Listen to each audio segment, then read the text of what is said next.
இன்னைக்கு டாபிக் வந்து E governance. So e governance அப்படின்னா என்ன ஸ்டாண்ட் ஆகும்? Correct. So electronic waste R electrical waste அப்படிங்கிறத ஸ்டாப். ஸோ இ கவர்னன்ஸ் அப்படிங்கிற டேர்ம் என்ன வரும்? கரெக்ட். டிஜிட்டல் மூலியமா இல்லை அதாவது கம்யூனிகேஷன் டெக்னாலஜி எல்லாம் யூஸ் பண்ணி எப்படி வந்து கவர்னன்ஸை இது பண்ணும். ஏன் அதை பண்ணணும்னு நீங்கள் நினைக்கிறீங்க? ஏன் எலக்ட்ரானிக் வே கொண்டு வரணும், டிஜிட்டலைஸ் பண்ணணும் அப்படின்னு நினைக்கிறீங்க? ஈஸி யூசேஜுக்கு, ஃபாஸ்டர் வேக்கு அப்படிங்கிற பட்சத்தில் இருக்கு. டேட்டா சீக்கிரமாக நிறைய டேட்டா ஸ்டோர் பண்ணி வைக்கலாம். பேப்பர்லனா ரொம்ப டயரிங்காக இருக்கும் ப்ராசஸ்ஸு. இப்போ ஃபாஸ்ட்டாக இருக்கும். அவங்க சொன்ன மாதிரி கிளிக் பண்ணாலே எல்லா டேட்டாவும் வந்துடும். அப்புறம் இன்ஃபர்மேஷன் பாஸ் பண்ணுறதுக்கு ரொம்ப ஈஸியாக இருக்கும். ஒரு போஸ்டல்லோ இல்லை எழுதி கொண்டு போய் கொடுக்கறதுக்கு கம்யூனிகேஷன் வே பெட்டர் பண்ணால் டெக்னாலஜி கொண்டு வந்தால் it will be much better. வேறு என்னெல்லாம் இருக்கலாம்? மேனுவல் எரர்ஸ் எல்லாம் வந்து கம்மி பண்ணலாம். அதே மாதிரி ஒரு ஃபார்ம் ஃபில்அப் பண்ணுறதா இருந்தாலும் சரி, சீக்கிரமாக நம்ம வந்து எரர் வந்து ஃபார்ம் இப்போ டிஜிட்டல் வேல ஃபில்அப் பண்ணுறப்போ அதை கரெக்ட் பண்ணிக்கலாம். ஆனால் நம்ம எழுதுகிறப்போ அதை வந்து இன்னொரு ஃபார்ம் வாங்கி ஏதாவது சின்ன மிஸ்டேக் பண்ணியிருந்தாலும் இன்னொரு ஃபார்ம் வாங்கி தான் எழுதுவோம். அந்த மாதிரி நிறைய விஷயங்கள். ஸோ இது என்ன சொல்கிறாங்கன்னா வந்து E governance is nothing but implementing information and communication technology for smart governance. So smart governance அப்படிங்கிறது வந்து it is just an abbreviation. இதோட ஃபுல் என்னன்னா smart, S for smart, M for moral, A for accountability, R for responsiveness, and T for என்னவா இருக்கும்? இல்லை technology use பண்ணி smart governance. Technology for smart governance. அதில் S for smart governance, moral இருக்கிற governance, A accountable இருக்கிற governance, R is responsive governance, and T will be கவர்னன்ஸில் எது முக்கியம்? அக்கௌண்டபிலிட்டிக்கு அப்புறம் டிரான்ஸ்பெரன்சி. ஸோ டிரான்ஸ்பெரன்சி அப்படிங்கிறது.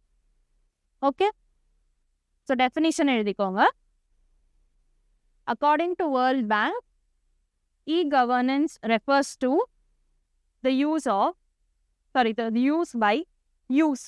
use by government agencies of information technologies that can transform relations with citizens, businesses, and other arms of government. Next point, the resulting benefits can be less corruption, increased transparency, greater convenience, revenue growth, and cost reduction. Okay? ஆனால் கவர்மெண்ட்குள்ள technology கொண்டு வரதுக்கு நிறைய பேர் வந்து restrict பண்ணுறாங்க 2 விஷயத்துக்காக. ஒன்று வந்து அவங்க என்ன சொல்கிறாங்கன்னா கம்ப்யூட்டர் கொண்டு வந்துட்டா பீப்புளோட எம்ப்ளாய்மெண்ட் ரேட் வந்து கம்மியாயிரும். Computers will replace the man power அப்படிங்கிறாங்க. ஸோ ஜாப் ஆப்பர்ச்சுனிட்டிஸ் வந்து பீப்புள் கையிலேருந்து போயிடும், மனுஷங்களுக்கு இருக்காது. கம்ப்யூட்டர்ஸ் மே ரீப்ளேஸ் ஹியூமன் அப்படிங்கிறாங்க. இன்னொரு விஷயம் என்னவா இருக்கும்? Why people are resisting. இது நல்ல விஷயம் தான். கவர்மெண்ட்ல இருக்கிறவங்களே, கவர்மெண்ட்டே வந்து இதை கொண்டு வரதுக்கு they are hesitating. One is because they feel that there jobs will be replaceable. And what's will ஏன் வந்து இப்போ நீங்கள் வந்து ஒரு கவர்மெண்ட் ஒஃபீஷியல், நீங்களே வந்து டெக்னாலஜி வர்றதுக்கு வந்து தடுக்கிறீங்க. அதுதான் ஒன்று நான் சொல்லிட்டேன், என்னோட வேலையை கம்ப்யூட்டர் எடுத்துருச்சுன்னா எனக்கு வேலை இருக்காது, அதனால நான் வேண்டான்னு சொல்கிறேன். இன்னொன்று என்னவா இருக்கும்? Correct, everybody is not sound with technology. எல்லாருக்குமே வந்து ஸ்கில்ஸ் அண்ட் ட்ரைனிங் கொடுக்கணும், எல்லாருமே புதுசாக கற்றுக்கணும். And nobody is ready for that. கரெக்டாக, அதுதான் மெயின் 2 கான்ட்ரடிக்ஷன்ஸ். எழுதிக்கோங்க, அது 2 கான்ட்ரடிக்ஷன்ஸ் அப்படி சொல்லிட்டு. One is replacement of humans and second is every one is not technologically sound. But அப்படி இருந்துமே every country is moving towards technical governance or e-governance. Okay, so இப்போ ஒரு புதுசாக ஒரு கண்ட்ரி ஃபார்ம் ஆயிருக்கு. அந்த கண்ட்ரியில் வந்து இது வரைக்கும் டெக்னாலஜியே இன்ட்ரடியூஸ் பண்ணலை அப்படின்னா எப்படி ஃபேஸ் பை ஃபேஸ் வந்து ஒரு கண்ட்ரியில் டெக்னாலஜி இன்ட்ரடியூஸ் பண்ணணும் அப்படிங்கிறதுக்கு நிறைய மாடல்ஸ் கொடுத்துருக்காங்க. we'll see just 2 models. One is maturity model, இன்னொன்று வந்து யூஎனோட 5 ஸ்டேஜ் மாடல். ஓகே, மெச்சூரிட்டி மாடலில் 4 phases இருக்கு. One is information, interaction, transaction and transformation. Namely உங்களுக்கு பேர்லேயே வந்து தெரிஞ்சிடும். இன்ஃபர்மேஷன் ஃபர்ஸ்ட் ஃபேஸ் என்னவா இருக்கணும்னா, எப்பயுமே வந்து எதாக இருந்தாலும் ஒரு ஜஸ்ட் ஒரு இன்ஃபர்மேஷன், இப்போ ஸ்கீம்ஸ் பற்றியா இருந்தாலும் இல்லை மினிஸ்ட்ரிஸ் பற்றியாலும் வெறும் இன்ஃபர்மேஷன் ஆச்சு ஆன்லைனில் இருக்கணும். அதுதான் ஃபர்ஸ்ட் ஃபேஸ். ஒரு கண்ட்ரியில் வந்து எதுவும் இல்லைனாலும் அட்லீஸ்ட் ஃபர்ஸ்ட் ஸ்டெப்பாக you should give the basic information. Suppose இந்த மினிஸ்ட்ரி ஒரு மினிஸ்ட்ரி எடுக்கிறாங்க, இந்த மினிஸ்ட்ரிக்கு இவர் தான் மினிஸ்டர் அண்ட் இந்த ஸ்கீம்ஸ் இருக்கு, இல்லை இந்த ஆஃபீஸ் இருக்குது, அட்லீஸ்ட் ஆஃபீஸ் அட்ரஸ் கொடுக்கலாம், கான்டாக்ட் நம்பர் கொடுக்கலாம். அந்த மாதிரி பேசிக் இன்ஃபர்மேஷன் கொடுக்கறது தான் ஃபர்ஸ்ட் ஃபேஸ். செகண்டில் வந்து இன்ட்ராக்ஷன்ஸ். என்ன மாதிரி இன்ட்ராக்ஷன்ஸ் படிப்படியாக இப்போ கொண்டு வராங்க. ஸோ செகண்ட் இன்ட்ராக்ஷன் என்னவா இருக்கும்? இப்போ வந்து இந்த இன்ஃபர்மேஷன்லாம் கொடுத்தாச்சு. நெக்ஸ்ட் ஸ்டெப் என்னவா இருக்கலாம்னா, they can download any form. இப்போ ஃபார்ம்ஸ் ஏதாவது மேனுவலாக தான் எழுதணும், but still you can download any form.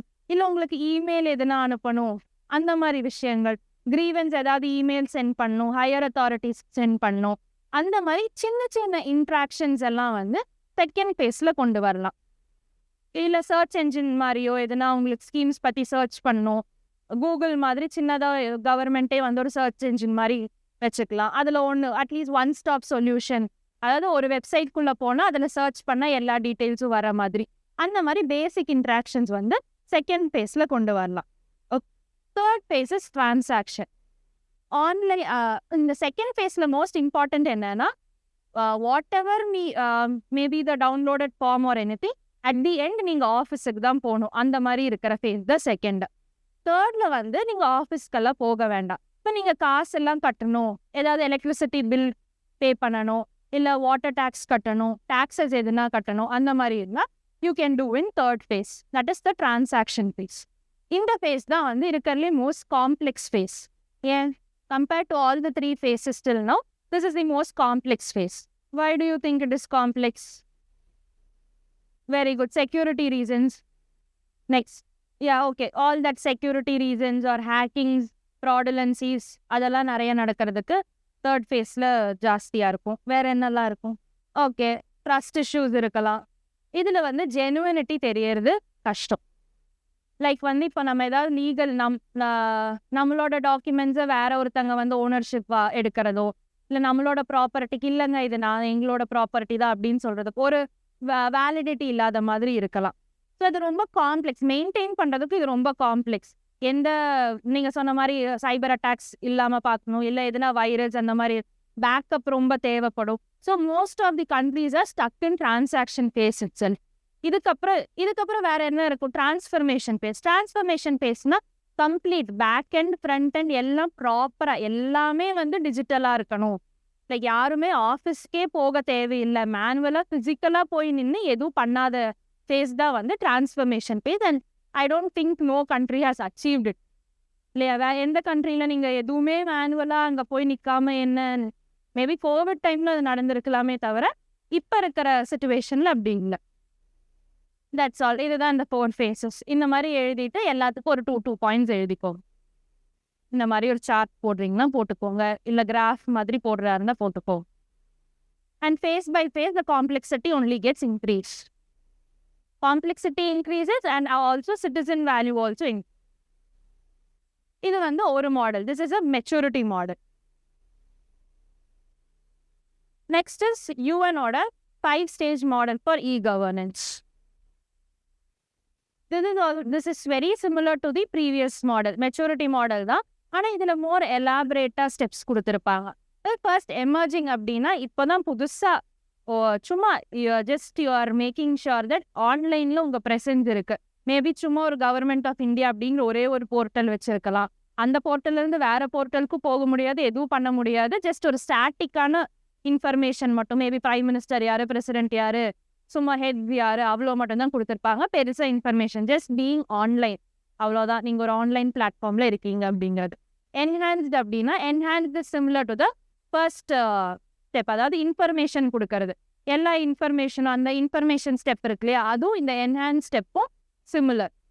So giving basic information about the ministry, schemes, policies, எதுனா உங்களுக்கு டாக்குமெண்ட்ஸ் தேவை அந்த மாதிரி இருந்தால் ஜஸ்ட் டவுன்லோட் பண்ண முடியாது, எதுவும் பண்ண முடியாது, பட் அங்கே இருக்குது அப்படின்னு நீங்கள் இன்ஃபர்மேஷன் தெரிஞ்சுக்கலாம். எல்லா இன்ஃபர்மேஷனும் ஒவ்வொரு தனி மினிஸ்ட்ரிக்கு இல்லை ஒவ்வொரு டிபார்ட்மெண்ட்டுக்கும் வந்து வெப்சைட் கிரியேட் பண்ணுறது, அந்த மாதிரி விஷயங்கள்லாம் இந்த என்ஹான்ஸில் வரும். Interactive is similar. அங்கே இருக்கிற இன்ட்ராக்ஷன்ஸ் தான் இதே இன்ட்ராக்டிவ். Similar is transactional. அங்கே எப்படி டிரான்சாக்ஷன்ஸோ இதே சேம் டிரான்சாக்ஷனல். என்னெல்லாம் உங்களுக்கு online payments, electricity bills, water tax pay, அந்த இல்லை லைசன்ஸ்க்கு நீங்கள் ரினியூவல் பண்ணுறதுக்காக இருக்கட்டும், பாஸ்போர்ட் அப்ளிகேஷன் எல்லாமே வந்து டிரான்சாக்ஷன்ஸ் வரும்.